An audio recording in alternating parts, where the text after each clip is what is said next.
Hi friends, இன்றைக்கி நம்ம பார்க்க போகிறது மோர் குழம்பு எப்படி பண்ணலாம் அப்படின்ற பற்றி தான் இப்போ நம்ம பார்க்க போகிறோம். அதுக்கு என்னென்ன இன்க்ரீடியன்ட்ஸ் வேணும் அப்படின்றது எல்லாமே நான் உங்களுக்கு வந்து வீடியோவில் சொல்கிறேன். ஸோ இந்த வீடியோவை ஃபுல்லாக பாருங்கள், மிஸ் பண்ணாமல் ஸ்கிப் பண்ணாமல் வீடியோவை ஃபுல்லாக பாருங்கள், சரியா? வாங்க வீடியோக்குள்ளே போகலாம். வீடியோக்குள்ளே போகிறதுக்கு முன்னாடி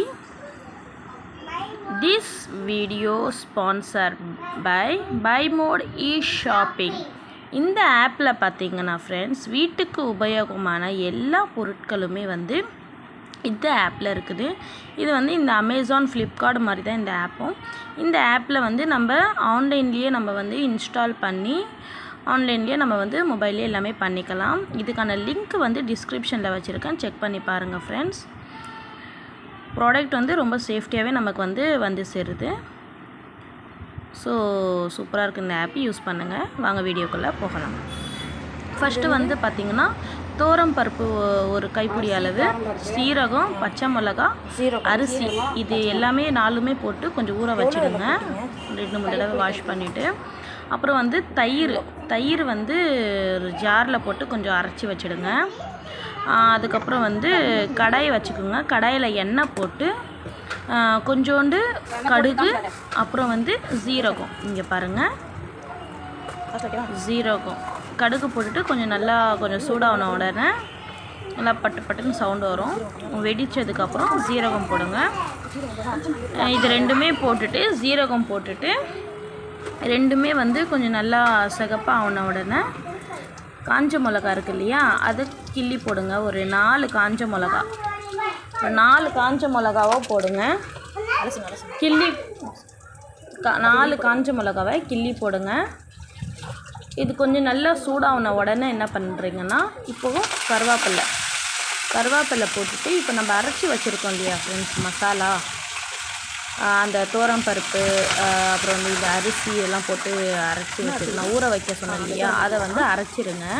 நல்லா கொரன்னு அரைங்க, ரொம்ப மெலிசாக அரைக்க வேண்டாம், கொரன்னு அரைங்க. அரைச்சதை இதில் போட்டு நல்லா வந்து கொஞ்சம் இது பண்ணணும். அப்புறம் கொஞ்சம் தண்ணி விட்டு அந்த ஜாரில் இருக்கிறதும் கொஞ்சம் நல்லா இது பண்ணி கழுவி ஊற்றிடுங்க. கொஞ்சம் நல்லா கொதி வந்ததுக்கப்புறம் நம்ம என்ன பண்ணணும்னா, இந்த தயிர் இருக்குது இல்லையா, நம்ம ஒரு அடி அடித்து வச்ச தயிர், அந்த தயிரையும் வந்து இதிலே கலந்துடணும். அதுக்கு முன்னாடி வந்து கொஞ்சோண்டு மஞ்சாத்தூள், தேவையான அளவுக்கு உப்பு, இது ரெண்டுமே வந்து போட்டுட்டு நல்லா கிளலுங்க ஃப்ரெண்ட்ஸ். இது வந்து ஒட்டிக்கும், அந்த மசாலா போட்ட உடனேயே ஒட்டிக்கும் நமக்கு. அதனால் வந்து நல்லா கிளறிக்கிட்டே இருங்க, விடாமல். ஒரு நார்மல் ஸ்லிம்லேயே வைங்க, சரியா? ஸோ மஞ்சாத்தூள், தேவையான அளவுக்கு உப்பு, இது ரெண்டுத்தையும் போட்டுட்டு இந்த தயிர் அரைச்சி வச்சுருந்தோம் இல்லையா, ஒரு அடி அடித்து வச்சுருந்தோம் இல்லையா தயிர், அதை வந்து ஊற்றிடுங்க. அதில் கொஞ்சம் தண்ணி ஊற்றி அதையும் ஊற்றிடுங்க. அவ்வளோதான் ஃப்ரெண்ட்ஸ். கடைசியில் வந்து நல்லா கிளறி விட்டுட்டு உப்புலாம் கரெக்டாக இருக்கான்னு செக் பண்ணி பார்த்துக்குங்க. அப்புறம் வந்து நம்ம கொத்தமல்லி இருக்குது இல்லையா, கொத்தமல்லியை வந்து கட் பண்ணி போட்டுருங்க. அவ்வளோதான் ஃப்ரெண்ட்ஸ். இதில் என்ன ஒரு முக்கியமான விஷயம் பார்த்தீங்கன்னா, இது வந்து கொதி வரக்கூடாது. அதே மாதிரி நீங்கள் செகண்ட் டைம் சூடு பண்ணும்போதும் கொதி வச்சு சூடு பண்ணக்கூடாது. நீங்கள் வந்து நுரையாக வரும் இல்லையா, இப்போ எப்படி நம்ம ரசத்துக்கு இறக்கிடுறோம், ஸோ அதே மாதிரி கொதி வரதுக்கு முன்னாடியே இதை வந்து இறக்கிடணும். அவ்வளோதான் ஃப்ரெண்ட்ஸ். இந்த மோர் குழம்புடைய மோர் குழம்பு இப்படி தான் ஃப்ரெண்ட்ஸ். அவ்வளோதான். இது மட்டும் நீங்கள் பண்ணிவிடுங்க. ரொம்ப டேஸ்டியாக. இது கூட பார்த்திங்கன்னா வந்து சிக்கன் ஃப்ரை பண்ணி சாப்பிட்டிங்கன்னா சூப்பராக இருக்கும் ஃப்ரெண்ட்ஸ், சிக்கன் 65.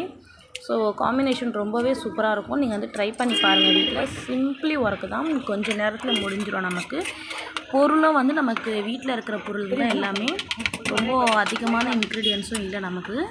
ஸோ இது ரொம்பவே டேஸ்ட்டாக ரொம்ப நல்லா இருந்தது ஃப்ரெண்ட்ஸ். நீங்களும் ட்ரை பண்ணி பாருங்கள். Thank you friends.